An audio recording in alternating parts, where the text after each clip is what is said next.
Hi everyone, it's Teresa. This is my AuthorTube question number 2.0 from Jenna Streety.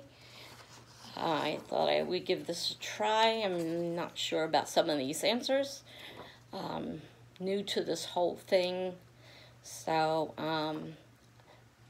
since I can't edit, I will have to read these off a piece of paper, which means I can't keep looking straight up at you all the time. Number one, what's your book pitch? My book is a memoir sharing my childhood with mental issues and how I managed to survive and become an adult without a severe mental breakdown. Although I have to admit that I did have a breakdown in my adult life. It's been hard for me. I've come back from it, and I'm pretty stable right now. So I'm going on with my life. This pandemic is not helping, though.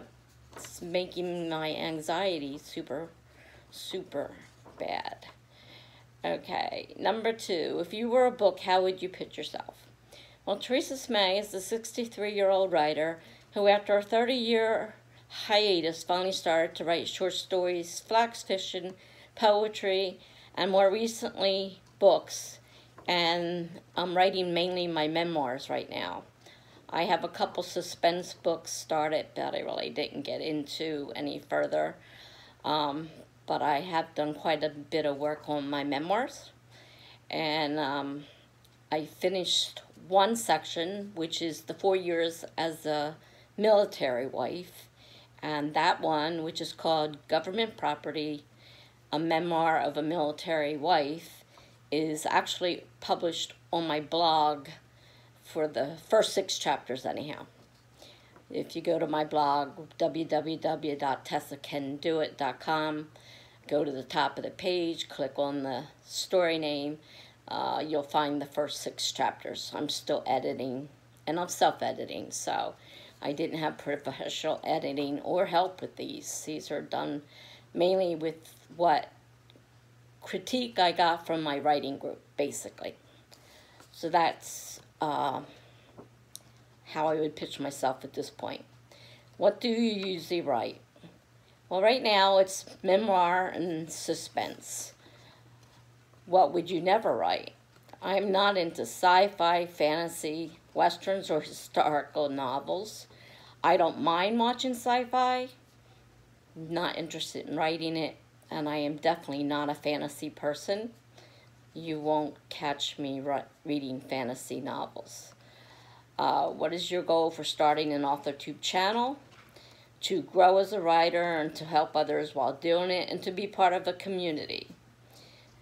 What made you want to start writing? This is number 6. I have loved writing since I could put pencil to paper. I used to write poems as a child.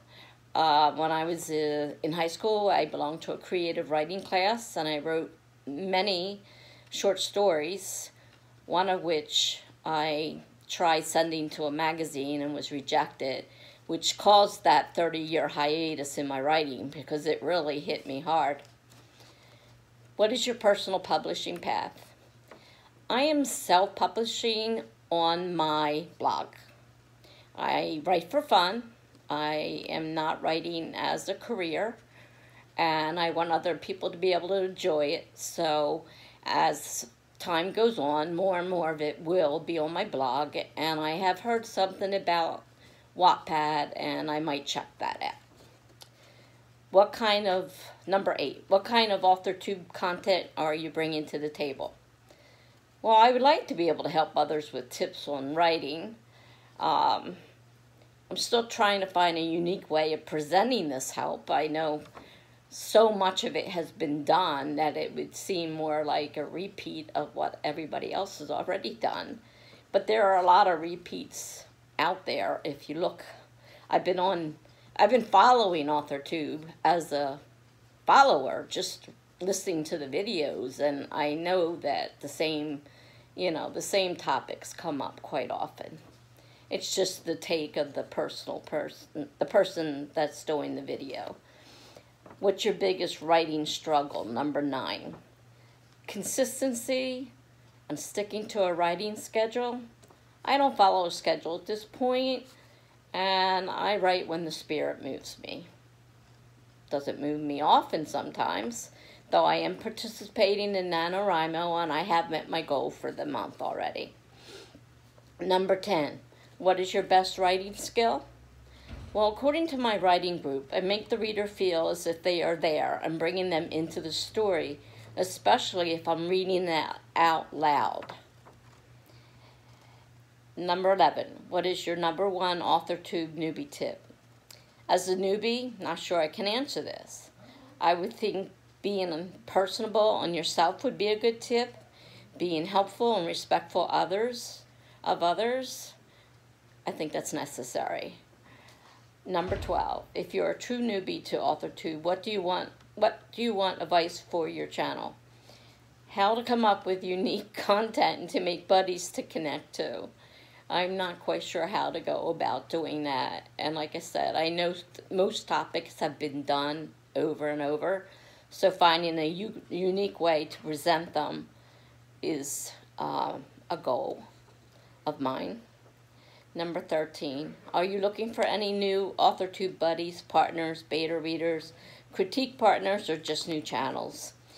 I am looking for buddies and fellow AuthorTubers to connect to, not just watch them, perhaps even a critique partner.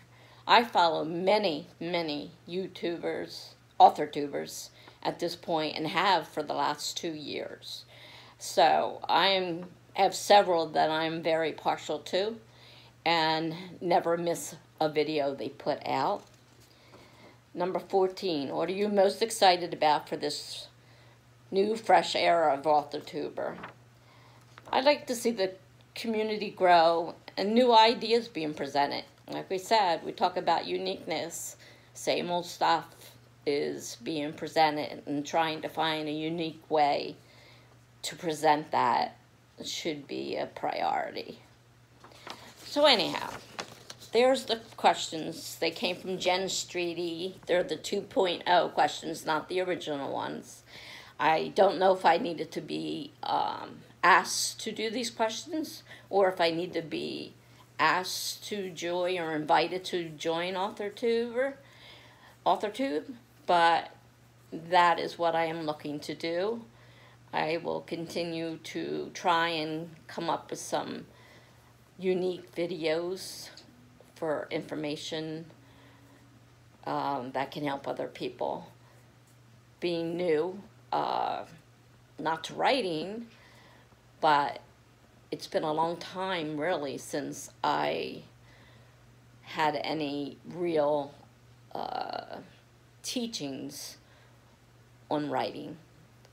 And then I went those 30 years with not writing anything at all. And I did a disservice to myself, but I just couldn't handle that rejection. I mean, people kept telling me that the famous writers all received rejections. It's a normal part of writing. But for me, it was just so devastating. And I've been told that I write very well, and, you know, people really enjoy what I write, and that I'm doing a disservice to myself and others by not putting that writing out there. So I'm going to work at trying to be more outgoing. I'm not an outgoing person, and that's something I need to work at. I'm not comfortable videotaping myself, although this is the second one, and it's a little bit easier than the first one was.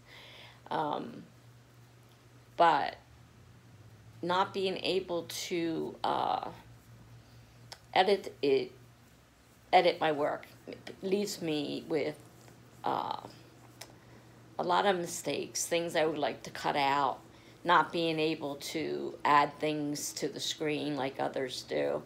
I might have to look into trying to get more, you know, a regular camera and a program for editing. Right now I'm using my iPhone 8 to do these videos. And I redid my YouTube page yesterday. There's other videos on there from when I did videos before. They are a lot about my bipolar disorder and the problems I was suffering at the time. They are there too. I didn't take them out. They're a part of my life. I left them there. But now I'm doing YouTuber videos. At least I hope so. I have a hard time with my bipolar in staying interested in something I am doing, that my mood swings will sometimes come, you know, from being excited and full of creativity one day, and then the next day it's like, I want nothing to do with it. So it's something, an inner struggle that I have to deal with. And that is something I have to work on. And just to let people know that, you know, that is something I deal with. I deal with a lot of anxiety, the bipolar, borderline personality disorder. I have OCD. I have PTSD. And the anxiety, sometimes I have such severe panic attacks that I end up in the hospital. So, you know, this is a new phase in my life. I'm trying now to be an author and use the talent God gave me to write. And like I said, I'm doing it for fun. I'm not planning on publishing in any way except maybe this Wattpad I heard about. I have to check out, but my writing will be on my blog. I am a blogger. I have been for probably 13 or so years.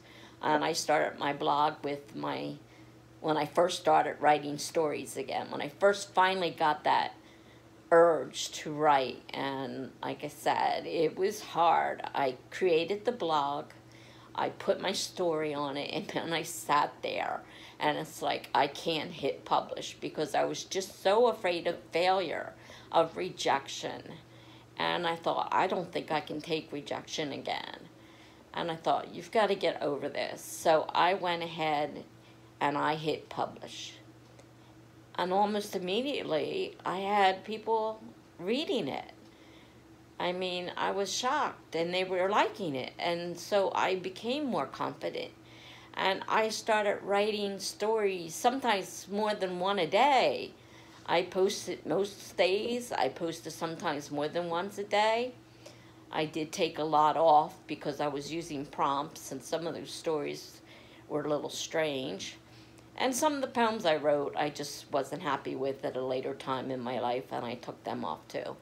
Poetry is something that's so subjective that you can write anything, really, and nobody can tell you it's wrong.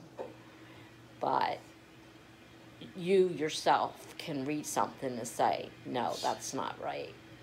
So I am going to try to be more on schedule, if I could do that, or at least write every day, even if it's not at a specific time, write every day.